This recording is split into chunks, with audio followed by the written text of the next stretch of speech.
Hello my dear students, welcome to my channel Dikshit sir.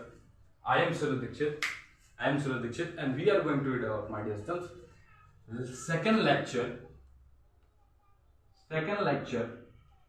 of wave motion. ठीक है my dear students, चलिए start करते हैं second lecture of wave motion. तो my dear students, पहले हम बता दें कि हमने कल बताया था कि वेव मोशन होता क्या है. क्या होता है my dear students? Disturbance of medium. ठीक है, किसी भी मीडियम का एक डिस्टर्बेंस जो होता है वो की वेव मोशन होता है. ठीक है, अब वेव मोशन में माय डियर स्टूडेंट्स हमने ये समझा था, फिर हमने देखा था कि कितने टाइप्स के होते हैं. दो टाइप्स के.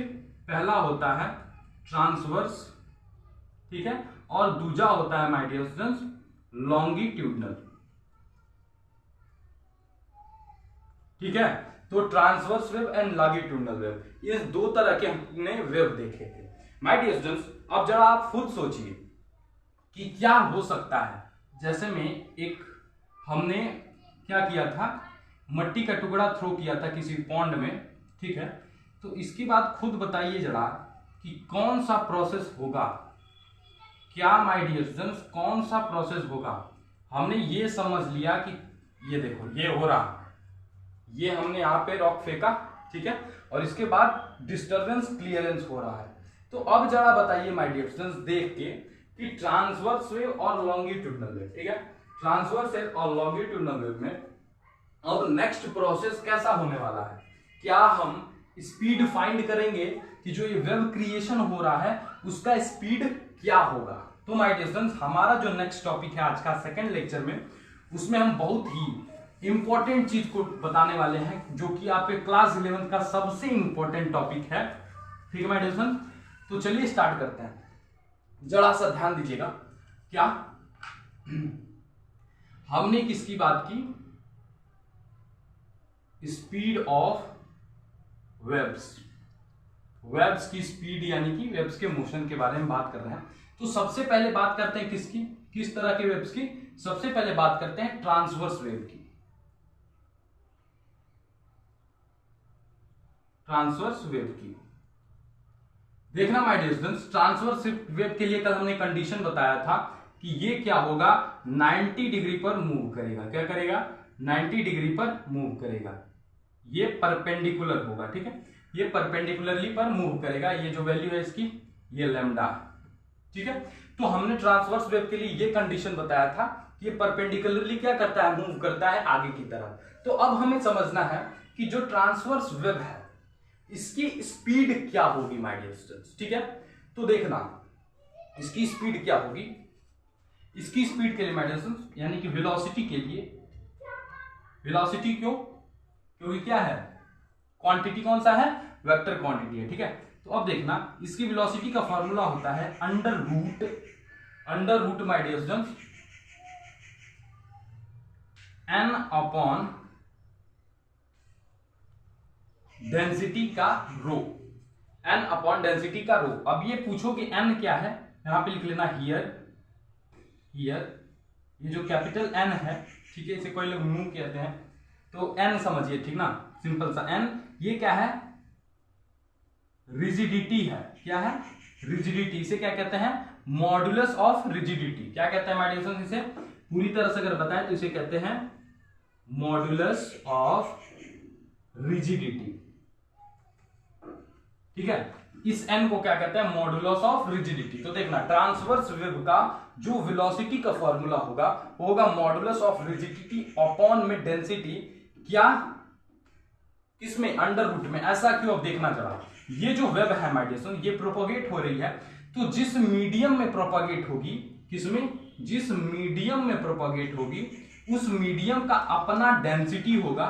ठीक है, अपना डेंसिटी होगा और उसी मीडियम का रिजिडिटी होगा माय डियर स्टूडेंट्स, जो कि इसको ट्रेवल करने के लिए परमिशन देगा. ठीक है, जो उस वेव को ट्रेवल करने के लिए ग्रांट देगा बाय द वाइब्रेशन. किसके थ्रू हो रहा है, वाइब्रेशन के थ्रू हो रहा है. ठीक है, कल के लेक्चर में हमने सब बताया था वाइब्रेशन के थ्रू हो रहा है. तो किन चीजों के बारे में, मीडियम के लिए डेंसिटी, वाइब्रेशन जो हो रहा है उसके लिए क्या, रिजिडिटी. ठीक है, अब इसे अंडर रूट में लेने का मतलब ये है कि जो वैल्यूज माय डियर स्टूडेंट्स 1/2 के पावर में रहती है, उससे हम क्या लेते हैं, रूट में लेते हैं, ठीक है। यानी कि जो वेलोसिटी की वैल्यू है क्या आ गई, अंडर रूट में n/ρ, ठीक है। n मतलब rigidity, modulus of rigidity upon क्या, डेंसिटी, ठीक है। इतना क्लियर माय डियर स्टूडेंट्स। अब समझिएगा, ये था ट्रांसवर्स वेव। अब हम बात करते हैं सेकंड की। सेकंड क्या है, लॉन्गिट्यूडनल, ठीक है। एक बहुत ही अच्छा मुद्दा आने वाला है न्यूटन और लॉप्लास का, तो अभी उसे बताएंगे, पहले इसे देख लेते हैं। क्या, लॉन्गिट्यूडनल, ठीक है, लिख लेना लॉन्गिट्यूडनल वेव। अब समझो, लॉन्गिट्यूडनल में कह रहा था कि कोई पॉइंट को हमने क्या किया था, ये वाइब्रेट किया था, तो ये हमने दिया, फिर इसने क्या किया, वाइब्रेट करना शुरू किया, तो पहले क्या बना, बहुत ही पास पास, फिर दूर दूर, फिर से पास पास, फिर दूर दूर, ठीक है। अब देखो, इसको कह रहे थे हम क्या, इसको हम कह रहे थे कॉम्प्रेशन, ठीक है माय डियर स्टूडेंट्स, और इसे हम कह रहे थे रेयरफ्रैक्शन, ठीक है। इसे हमने कॉम्प्रेशन का, इसे रेयरफ्रैक्शन कहा, ठीक है। तो अब समझिएगा माय डियर स्टूडेंट्स, ये वेव प्रोपागेट हो रही है इस साइड। अब समझिएगा इसमें क्या हुआ, इसमें अगर हम वेलोसिटी की वैल्यू फाइंड करें, क्या करें माय डियर स्टूडेंट्स, इसमें हम वेलोसिटी इज इक्वल टू अगर फाइंड करना चाहें तो वो होगा माय डियर स्टूडेंट्स, देखो इसकी डेंसिटी होगी, बिल्कुल, तो डेंसिटी का डेंसिटी, डेंसिटी में कोई चेंजेस नहीं, ठीक ना, डेंसिटी में कोई चेंजेस नहीं, लेकिन माय डियर स्टूडेंट्स जो इसका मीडियम है, क्या वही उसका होगा लॉन्गिट्यूडनल का, जो लॉन्गिट्यूडनल का मीडियम है, क्या वही ट्रांसवर्स का होगा, बिल्कुल नहीं माय डियर स्टूडेंट्स। ट्रांसवर्स का जो मीडियम होगा वो क्या था, अलग था, वो 90 डिग्री पे चल रहा था, उसका मीडियम अलग था माय डियर स्टूडेंट्स। यहां पे क्या होगा, लॉन्गिट्यूडनल में माय डियर स्टूडेंट्स, लॉन्गिट्यूडनल में क्या होता है कि ये जो वैल्यू चल रही है, ये जो वैल्यू चल रही है, ये हमेशा यंग्स मॉडुलस में होगी, यानी कि वाई में होगी। किसमें होगी, यंग्स मॉडुलस यानी कि वाई में होगी माय डियर स्टूडेंट्स। अब आप फिजिकल वर्ल्ड अगर पढ़े हो, यानी कि पहला चैप्टर, तो आपको पता होगा कि यंग मॉडुलस क्या होता है, ठीक है। इस पर हम बात नहीं करने वाले इस समय। यंग मॉडुलस हम आपको बहुत ही पीछे बता चुके हैं, ठीक है। तो यंग मॉडुलस आप जानते होंगे, ठीक है। तो ये है वेलोसिटी का फॉर्मूला, ठीक है। इसे कहते हैं, वाई को क्या कहते हैं, यंग्स मॉडुलस, यंग्स मॉडुलस। अब देखना, ये जो भी फॉर्मूलाज आए, इनको लेकर न्यूटन और लाप्लास के कुछ पॉइंट हैं, न्यूटन और लाप्लास के। न्यूटन ने केवल 3 ला ही नहीं बताए थे, बहुत चीजें बताई थी, ठीक है माय डियर स्टूडेंट्स। तो चलिए आज हम बात करेंगे न्यूटन, ठीक है, एंड लाप्लास के करेक्शन के बारे में, लाप्लास करेक्शन। देखो मुद्दे से क्लियर है, न्यूटन ने एक पॉइंट खोजा, ध्यान दीजिएगा, न्यूटन ने एक पॉइंट खोजा माय डियर फ्रेंड्स, जो कि क्या था, जो कि ये था कि जो v की वैल्यू है, जो क्या है माय डियर फ्रेंड्स, v की वैल्यू यानी कि वेलोसिटी की वैल्यू है, किसके लिए माय डियर फ्रेंड्स, ये सारा झगड़ा साउंड के लिए हुआ था। साउंड पे पहले एक्सपेरिमेंट किया गया, साउंड पे एक्सपेरिमेंट किया गया, ठीक ना। तो इतना दिमाग में रखिएगा, ठीक है, क्योंकि उसी पे पॉसिबल है माय डियर स्टूडेंट्स। बाकी अब वाटर में करना चाहे तो आप स्पीड हर जगह अलग अलग होगा, हर कंसंट्रेशन अलग होगा, डेंसिटी अलग होगी, लेकिन साउंड के लिए क्या होगा, एक प्रॉपर मैनर मिल जाएगा, इसलिए साउंड पे किया गया, ठीक है। क्लियर, क्यों साउंड पे किया गया। अब देखना, न्यूटन ने कहा कि जो वेलोसिटी होगी, ठीक है, किसमें, लॉन्गिट्यूडनल वेव्स में। यहां पे हम बना देते हैं एक बार और,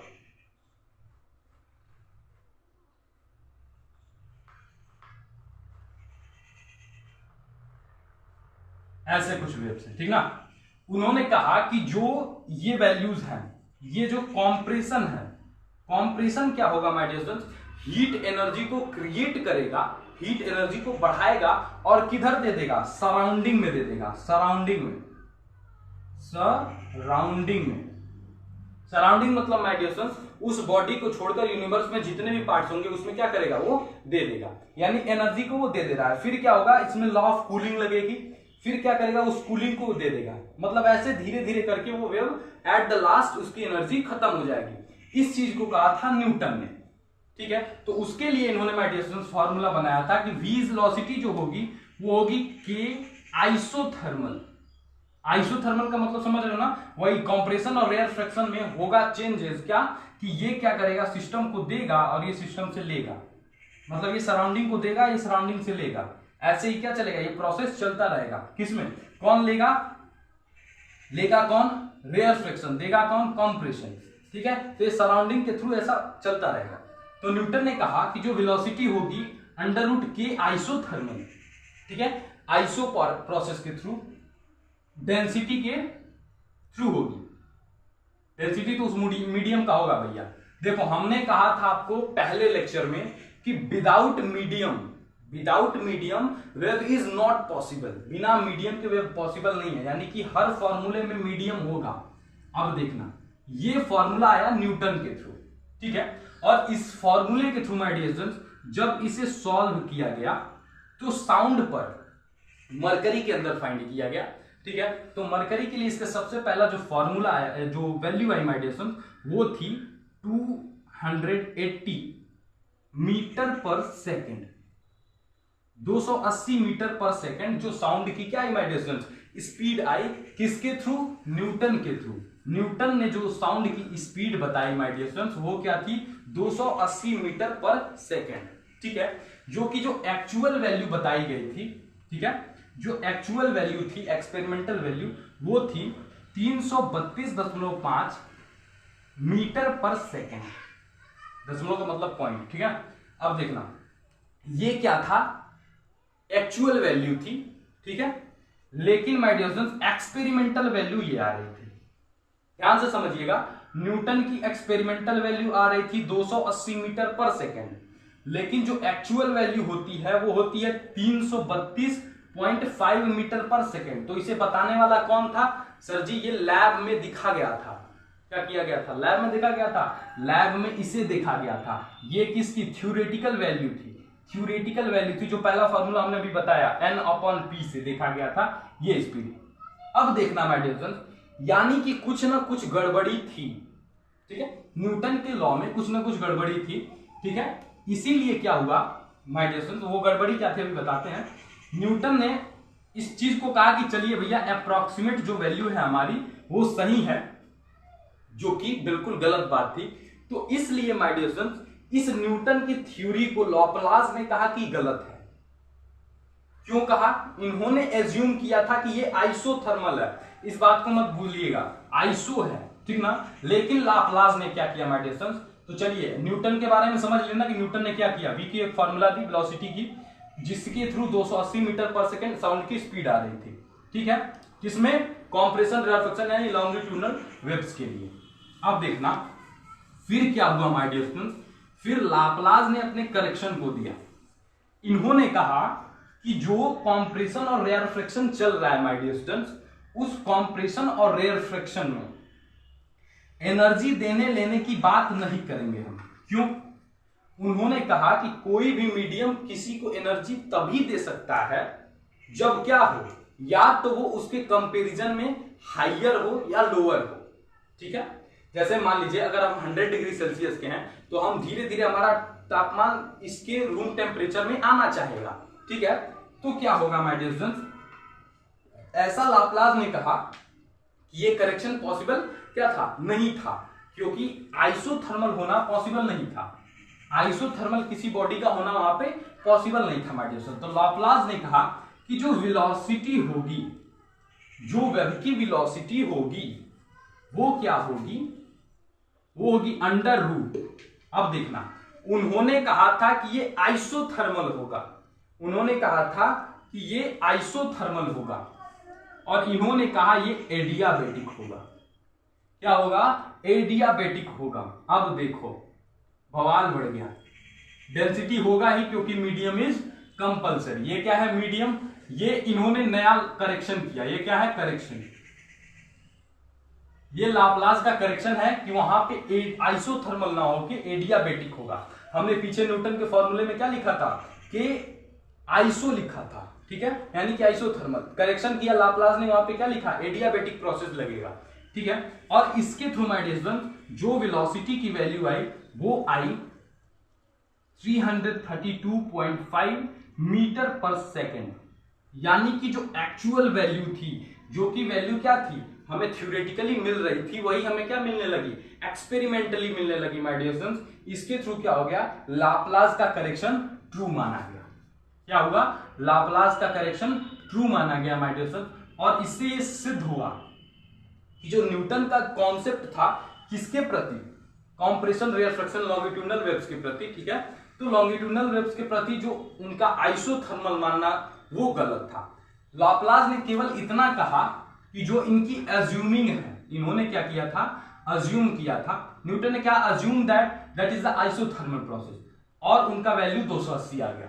लेकिन इन्होंने कहा कि जो इन्होंने अज्यूम किया है वो वैल्यू गलत है, अज्यूमिंग इनकी गलत है। अज्यूमिंग क्या होगा, यहाँ पे एडियाबेटिक प्रोसेस होगा माय डियर स्टूडेंट्स, ठीक है। और सबसे पहले हमने थर्मोडायनेमिक्स में एडियाबेटिक, आइसोथर्मल ये सब चीजें बता दी थी, ठीक है। तो एडियाबेटिक का मतलब बताने की कोई जरूरत नहीं है हमें, ठीक। एडियाबेटिक का मतलब जानते भी होंगे, ठीक है। यानी कि इसमें क्या होगा, चेंजेस नहीं होगा। आइसोथर्मल में चेंजेस हो रहा था, ठीक है, क्या हो रहा था, सराउंडिंग को दे रहा था, ये सराउंडिंग को नहीं देगा एडियाबेटिक में। अब देखना वेलोसिटी इज इक्वल टू आ गया अंडर रूट के एडियाबेटिक अपॉन दिस, और ये फॉर्मूला आ गया माय डियर सन, ठीक है। लेकिन माय डियर सन जो अब हम बताते हैं दो फार्मूले, पहला क्या, इन्होंने ये बता दिया एडियाबेटिक, ठीक है, और उसे, इसमें दो चीजें याद रखिएगा। अगर बीटा के फॉर्म में आएगा या बी लिखा होगा, इसका मतलब होगा बल्क मॉडुलस। जितनी भी वैल्यू होंगी ना, ये बल्क मॉडुलस या फिर वाई यंग्स मॉडुलस, ठीक है, यंग्स मॉडुलस, ये बल्क मॉडुलस, यंग्स मॉडुलस, या फिर अभी जो था इसके पीछे उसे रिजिडिटी कहते हैं। ये क्या, modulus of rigidity, modulus of rigidity, ठीक है माय डियर स्टूडेंट। तो ये चाहे बी लगा दे, वाई लगा दे, एन लगा दे, ठीक है, आपको सिंपल इसी फॉर्मूले पे यहीं पे चेंजेस होगा, जो चेंज होगा यहीं पे चेंजेस होगा। क्यों होगा, बल्क मॉडुलस, यानी किसके लिए my dear student, bulk modulus हमेशा किसके लिए लगाते हैं, लिक्विड स्टेट के लिए, लिक्विड स्टेट के लिए, लिक्विड या गैस के लिए भी लगाते हैं, लेकिन मेनली लिक्विड के लिए लगाते हैं, ठीक है। यंग्स मॉडुलस किसके लिए लगाते हैं my dear student, Young's modulus solid के लिए लगाते हैं, और मॉडुलस ऑफ रिजिडिटी गैस के लिए लगाते हैं। यानी कि ये क्या डिनोट करता है, मीडियम को डिनोट करता है, ठीक है, जिस मीडियम में काम होगा। और ये किसको, डेंसिटी है, ये भी मीडियम को डिनोट करता है कि मीडियम की डेंसिटी कितनी है, ठीक है। यानी कि कुल मिला के जो चीज है ये बता रही है कि अगर बी लगा है यानी कि लिक्विड की बात होगी, उस लिक्विड की मीडियम है, यंग्स मॉडुलस है तो सॉलिड मीडियम है, या फिर मॉडुलस ऑफ रिजिडिटी है तो गैस मीडियम है, ठीक है। तो सिंपली आपको याद रखना है कि लाप्लास का करेक्शन क्या था, कि न्यूटन ने कहा कि वो आइसोथर्मल प्रोसेस है, लेकिन लाप्लास ने कहा सर जी ये गलत बात है, ये आइसोथर्मल प्रोसेस नहीं होगा, एडियाबेटिक प्रोसेस होगा, ठीक है। तो ये था न्यूटन का किया हुआ एक्सपेरिमेंट, जिसे लाप्लास ने करेक्शन करके बताया कि वो एडियाबेटिक होगा। इतना क्लियर, ठीक है। अब हम मिलेंगे नेक्स्ट लेक्चर में इन करेक्शंस के बाद क्या हुआ उसमें, इस बातों को जानने के लिए, ठीक है माय डियर स्टूडेंट्स। तो अमृत महोत्सव मनाइए तिरंगा लगाकर, ठीक है। जय हिंद, जय भारत, मिलते हैं नेक्स्ट लेक्चर में। You can take the screenshot.